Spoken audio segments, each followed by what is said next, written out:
Hello friends, I am Agrawal S, Assistant Professor in Civil Department, Sandipani, Delhi Campus, Latur. Today's topic is Maxwell Reciprocal Theorem.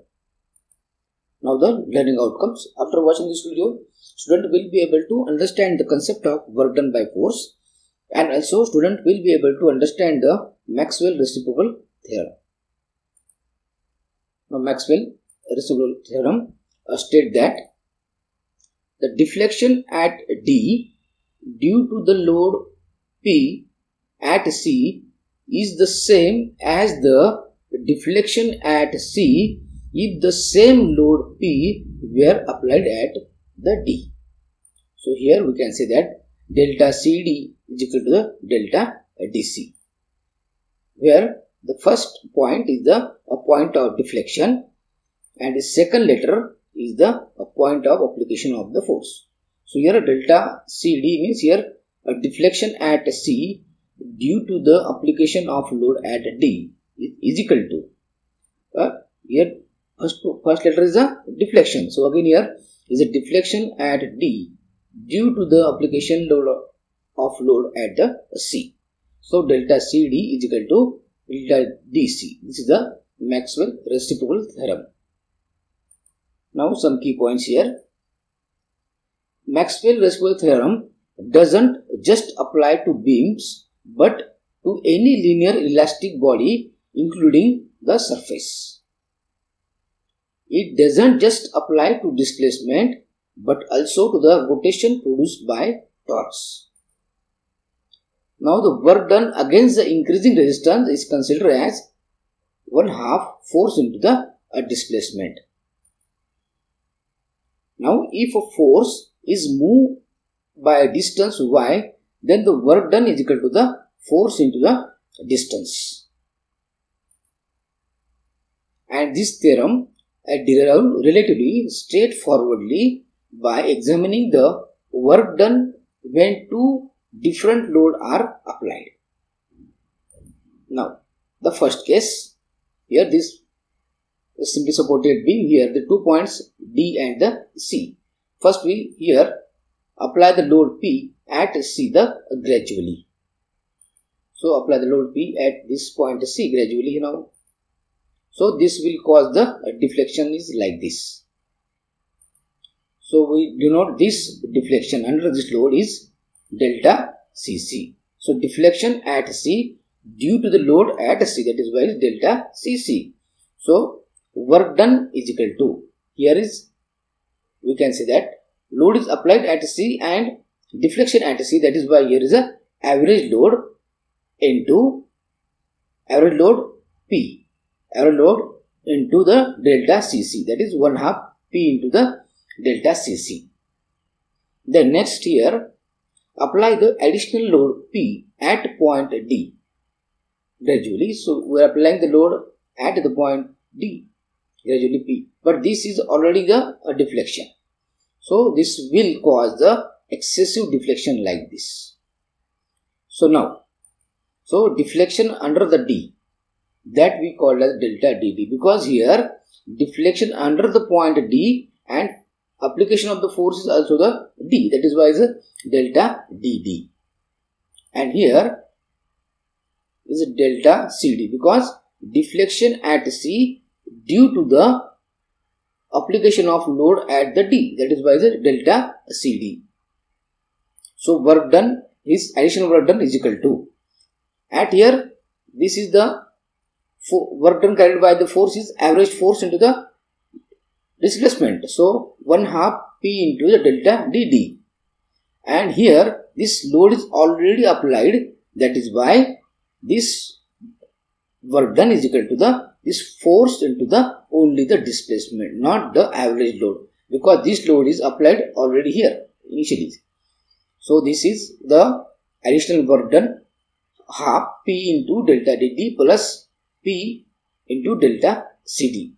So total work done here is equal to this 1/2 P delta CC plus this 1/2 P delta DD plus P into delta CD.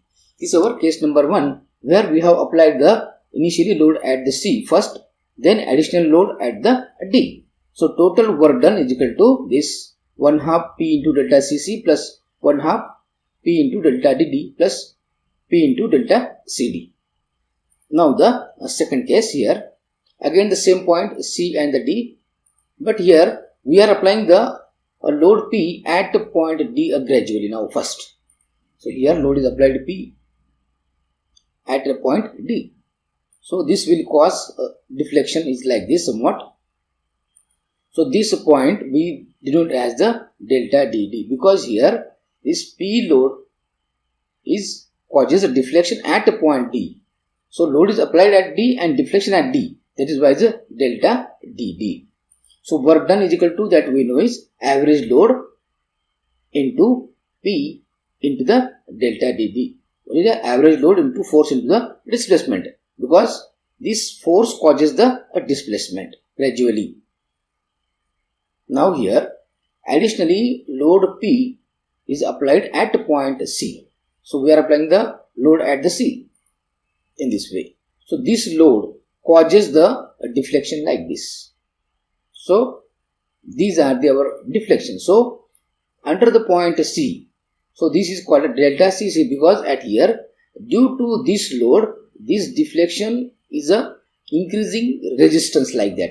We have seen in the key points. That is why the delta Cc, load at C and deflection at the C. That is why delta Cc. And at the point D here, because load applied at C but deflection at D, so delta Dc. This first point is the point of deflection and this second is the application of the load. So now additional work done. This only this delta Dc and delta Cc. So additional work done is equal to, this is a work done is increasing the resistance type. So that is why the force into the average force into the displacement. So 1 half P into delta Cc. Now second here, this force is already applied here. So that is why a load is applied at C, not at the D. That is why this is the directly the force into this displacement. So plus this force is P and displacement is the delta at Dc. So now the total work done is equal to this 1 half P into delta Dd, this first point, plus the 1 half P into delta Cc plus P into delta Dc. So now this is our first case where we have applied the load at the C first and then additional load at the D. And this is the second case where we have applied the load initially at D and additional load at the C. So equating this both the work done. Equating work done in the both the cases. So this is the first case. This is work done is the first case, that 1 half P into delta Cc plus 1 half P into delta Dd plus P into delta Cd. Now here is equal to the case number 2 work done is equal to 1 half P into delta Dd plus this 1 half P into delta Cc plus the P into delta Cc. Now here these two terms are the common terms, so that gets the cancel out. 1 half P into delta Cc and here 1 half P into delta Cc. Again these two terms, 1 half P into delta Dd and 1 half P into delta Dd, gets the cancel out. So remaining part is the only this P into delta Cc, P into delta Cd and this P into delta Dc. So you get both this here. Again here this P and this P gets the cancel out. So remaining is the delta Cd is equal to the delta Dc. This is the Maxwell reciprocal theorem. That is the what? The deflection at the C due to the application of the load at D is equal to the deflection at D due to the application load at the C. Delta Cd is equal to the delta Dc.